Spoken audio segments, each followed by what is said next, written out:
The Gray Man is a movie that apparently has it all, but let's see what we missed.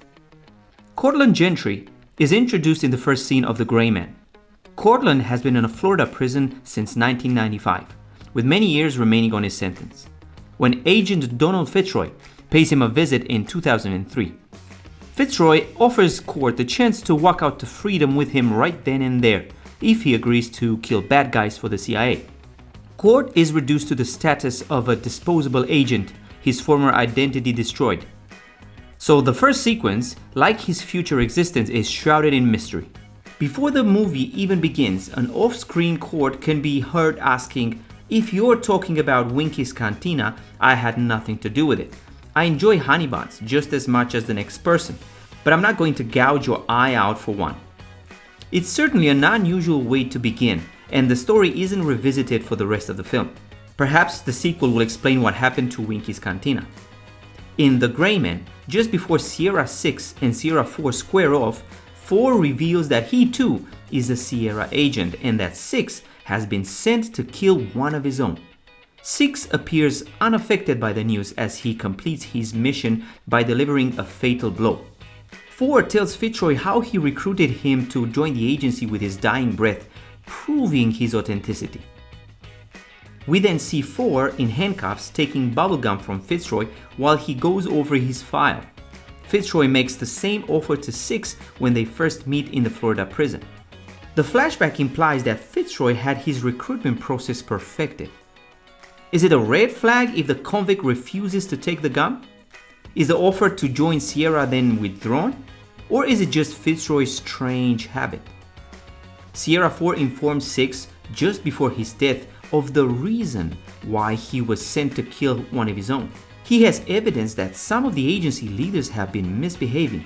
One of those leaders is Agency Group Chief Danny Carmichael, who is a part of the new regime that has essentially forced the original leaders of the Sierra program out.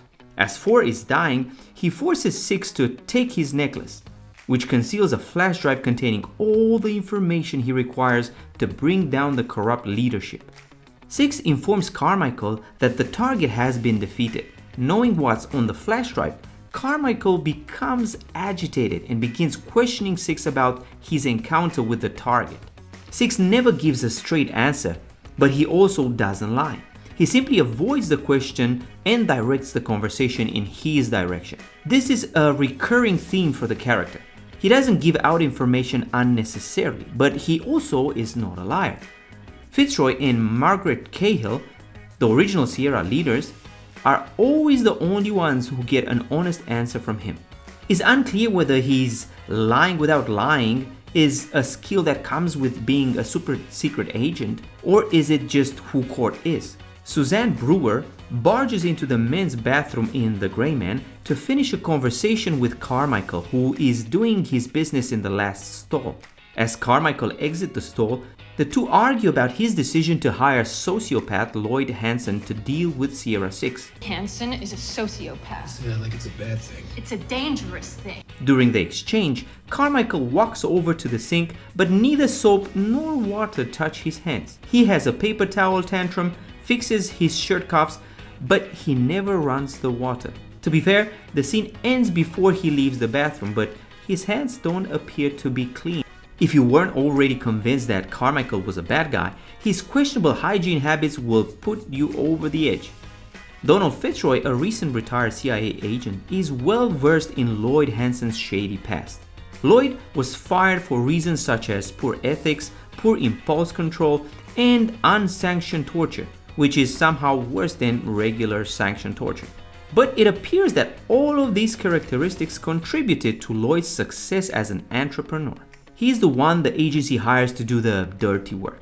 Fitzroy makes a snide remark about Lloyd spending his time strangling cats because the private sector pays poorly. If you've seen Chris Evans' Instagram, you're probably aware of his dog Dodger and how much he admires him. Is that to say he's anti-cat in real life? Evans discussed his feline co-star in the film Gifted in a 2017 interview with Parade. "I'm not a fan of cats," he says. "I admire cats and I think they're very lovely creatures. They just don't seem to like me."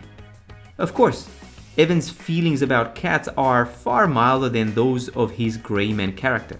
In reality, the line in the film has nothing to do with Evans and is a subtle nod to another Netflix original actually. The Russo brothers revealed in an interview with Still Watching Netflix that the line is a reference to the disturbing Netflix documentary Don't F with Cats.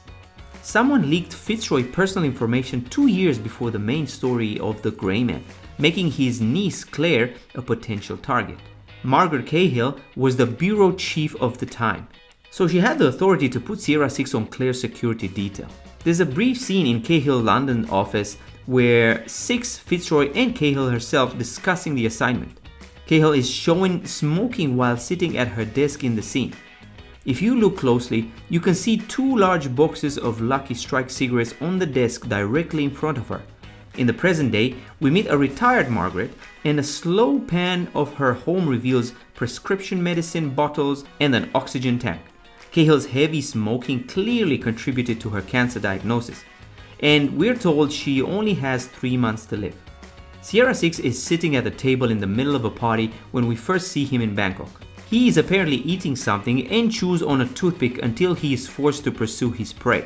He can be seen doing a lot of random snacking and sporadic gum chewing throughout the film.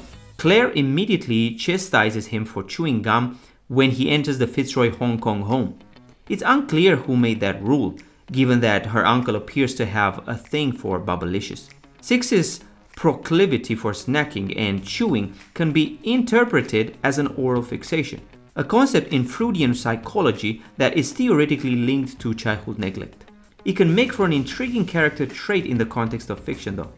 We don't get much information about Six's childhood, but we do know it wasn't happy. Maybe it's because he likes chewing gum, or maybe he just likes snacking.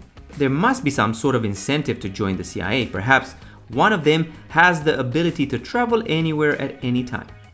Agent Miranda is in Berlin early in Gray Man, accused of protecting Six despite knowing nothing about him. While Carmichael is suspending her for field duty, he receives a text message informing him that Six is in Vienna.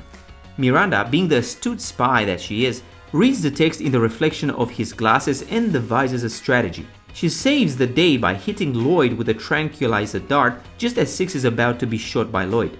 Miranda has gone rogue at this point. She's been suspended from fieldwork and her travel privileges have almost certainly been revoked.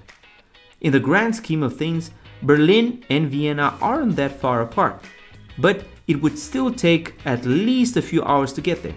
Miranda's arrival at Six's location is only possible if she walked out of Carmichael's office and straight onto a plane.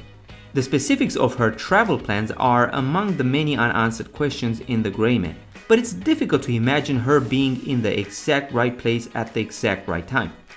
Cameos piqued the interest of many moviegoers, including the Russo brothers. The duo directed Captain America: The Winter Soldier in 2014, and the fight on the freeway is one of their favorite fight scenes while working with Marvel. It wasn't just the technicality of the sequence that made it a fan favorite. The fact that they snuck quite a few friends and family members into the scene may have also contributed. Joe Russo has also made cameo appearances in several MCU films. This may now be something to anticipate from the director. Russo also appears at the end of The Gray Man as one of the executive CIA agents. After the dust settles, Russo's character can be seen at a conference table telling Carmichael, Miranda, and Suzanne Brewer that he has no idea how to defend their actions. Russo said that the only reason he still continues to do cameos is for his children. We are entertained by seeing him in movies, his children say.